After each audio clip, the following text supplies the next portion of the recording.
ಇದರ ಜೊತೆಗೆ ಬೆಂಗಳೂರಿನ ಐತಿಹಾಸಿಕ ಕಾಡು ಮಲ್ಲಿಕಾರ್ಜುನ ದೇವರಿಗೂ ಕೂಡ ವಿಶೇಷ ಅಭಿಷೇಕವನ್ನು ನೆರವೇರಿಸಲಾಗಿದೆ. ಧನುರ್ಮಾಸದ ಪೂಜೆಯ ಜೊತೆಗೆ ಹೊಸ ವರ್ಷದ ಮೊದಲ ದಿನ ರುದ್ರಾಭಿಷೇಕವನ್ನ ಕೂಡ ನೆರವೇರಿಸಲಾಗಿದೆ. ಮಲ್ಲಿಕಾರ್ಜುನನಿಗೆ ದೇವರ ದರ್ಶನ ಮಾಡಿ ಹೊಸ ವರ್ಷವನ್ನು ಬರಮಾಡಿಕೊಂಡಿದ್ದಾರೆ ಜನ.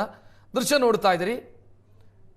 ಕಾಡು ಮಲ್ಲಿಕಾರ್ಜುನ ದೇವಸ್ಥಾನ, ಕಾಡುಮಲ್ಲೇಶ್ವರ ದೇವಸ್ಥಾನ, ಇದರ ದೃಶ್ಯವನ್ನು ನೀವು ನೋಡ್ತಾ ಇದ್ದೀರಿ.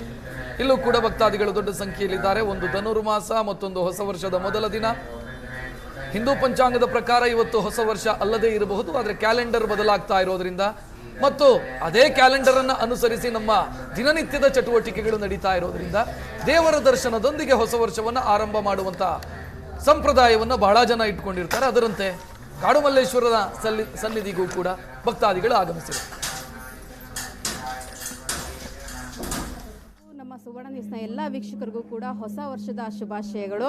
ಇದುವರೆಗೂ ನಾವು ಹೊಸ ವರ್ಷದ ಒಂದು ಆ್ಯಂಗಲ್ನ ನೋಡ್ತಾ ಇದ್ವಿ ನಮ್ಮ ಸುವರ್ಣ ನ್ಯೂಸ್ನ ಮಾರ್ನಿಂಗ್ ನ್ಯೂಸ್ನಲ್ಲಿ.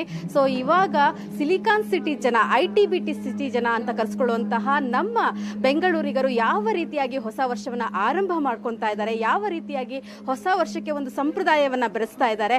ಯಾಕಂತಂದ್ರೆ ಕ್ಯಾಲೆಂಡರ್ ಹೊಸ ವರ್ಷ, ಯುಗಾದಿಯನ್ನು ನಾವು ಹೊಸ ವರ್ಷ ಅಂತ ಸೆಲೆಬ್ರೇಟ್ ಮಾಡ್ತೀವಿ. ಆದರೆ ಕ್ಯಾಲೆಂಡರ್ನ ಹೊಸ ವರ್ಷದ ಮೊದಲ ದಿನಾಂಕವನ್ನು ಕೂಡ ಎಷ್ಟು ಸಡಗರ ಸಂಭ್ರಮದಿಂದ ಇಲ್ಲಿ ಬಂದು ಆಚರಣೆಯನ್ನ ಮಾಡ್ತಿದ್ದಾರೆ ಅನ್ನೋದನ್ನ ನಾನು ನಿಮಗೆ ತೋರಿಸ್ತೀನಿ. ಕಾಡು ಮಲ್ಲಿಕಾರ್ಜುನ ಟೆಂಪಲ್ ನಲ್ಲಿ ಬೆಳ್ಳಂಬೆಳಗ್ಗೆ ಎಷ್ಟು ದೊಡ್ಡ ಸಂಖ್ಯೆಯಲ್ಲಿ ಜನ ಸೇರಿದ್ದಾರೆ.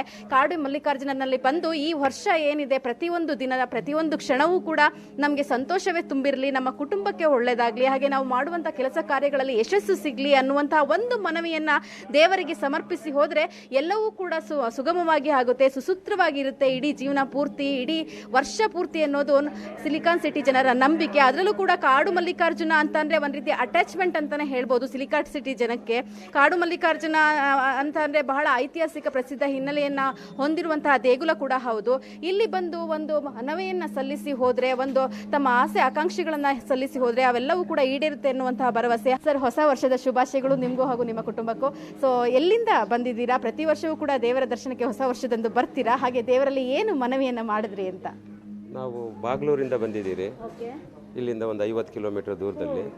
ಆ ಭಗವಂತ ಈ ಹೊಸ ವರ್ಷ ಎಲ್ಲ ಜನಗಳಿಗೂ ಒಳ್ಳೇದು ಮಾಡಿ, 2026ರಲ್ಲಿ ಭಗವಂತ ಎಲ್ಲರಿಗೂ ಒಳ್ಳೇದು ಮಾಡಿ. ಮುಖ್ಯವಾಗಿ ಹೇಳೋದೇನು ಅಂದರೆ, ನಮ್ಮ ದೇಶದಲ್ಲಿ ಯಾವುದೇ ಅವಘಡಗಳು ಈ ವರ್ಷ ನಡೆಯೋದು ಬೇಡ. ಬೆಂಕಿ ಆಗಿರ್ಬೋದು, ನೀರಿನ ಪ್ರವಾಹ ಆಗ್ಬೋದು, ಯಾವುದೇ ಅವಘಡಗಳು ನಡೆದಿದ್ದಂಗೆ ಇಡೀ ಜನಕ್ಕೆ ಶಾಂತಿ ನೆಮ್ಮದಿ ಅನ್ನೋದನ್ನ ಕೊಟ್ಟು ಕಾಪಾಡಲಿ. ಆ ಕಾಡು ಮಲ್ಲಿಕಾರ್ಜುನ ದೇವರು ಒಳ್ಳೇದು ಮಾಡಲಿ, 2026ನೇ ಇಸ್ವಿಯಲ್ಲಿ ಸುಖ ಶಾಂತಿ ನೀಡಲಿ ಅಂತ ಭಗವಂತನಲ್ಲಿ ಮತ್ತೆ ನಿಮ್ಮ ಚಾನೆಲ್ ಮುಖಾಂತರ ಎಲ್ಲರಿಗೂ ಕೇಳ್ಕೊಂತಾ ಇದ್ದೀನಿ. ಭಕ್ತಾದಿಗಳು ಹೇಳ್ತಿರುವಂತಹ ಮಾತು, ಬಾಗ್ಲೂರಿನಿಂದ ಬಂದಿದ್ದಾರೆ. ಸಾಕಷ್ಟು ಜನ ಬೆಂಗಳೂರಿನ ಸುತ್ತಮುತ್ತ ಇರೋರು ಕೂಡ ಕಾಡು ಮಲ್ಲಿಕಾರ್ಜುನಿಗೆ ನಡ್ಕೊಂತಾರೆ ಕೂಡ. ಹಾಗಾಗಿ ಕಾಡು ಮಲ್ಲಿಕಾರ್ಜುನ ದೇವಸ್ಥಾನದಲ್ಲಿ ಎಂದಿಗಿಂತಲೂ ಕೂಡ ಒಂದು ದೊಡ್ಡ ಪ್ರಮಾಣದ ಒಂದು ಕ್ರೌಡ್ ಅನ್ನ ಕೂಡ ನಾವು ನೋಡ್ತಾ ಇದ್ದೀವಿ. ಎಲ್ಲರ ಒಂದು ಆಶಯ, ಎಲ್ಲರ ಒಂದು ಕೋರಿಕೆ ಒಂದೇ ಆಗಿದೆ. 2026 ವರ್ಷ ಏನಿದೆ ಅದು ನಮಗೆ ಒಳ್ಳೇದನ್ನ ತರಲಿ, ಒಳ್ಳೇದಾಗ್ಲಿ, ನಮ್ಮ ಜೀವನ ನಮ್ಮ ಕುಟುಂಬಕ್ಕೆ ಒಳ್ಳೆಯದಾಗಲಿ, ಈ ರೀತಿಯಾದಂತಹ ಸಾಕಷ್ಟು ಆಕಾಂಕ್ಷೆಗಳನ್ನ ದೇವರಿಗೆ ಸಮರ್ಪಿಸುವ ದೃಷ್ಟಿಯಿಂದ ಹೊಸ ವರ್ಷದ ಮೊದಲ ದಿನ ಎಲ್ಲರೂ ಕೂಡ ದೇವಸ್ಥಾನಗಳ ಹತ್ರ ಹೆಜ್ಜೆಯನ್ನ ಹಾಕ್ತಾ ಇರ್ತಕ್ಕಂಥದ್ದು.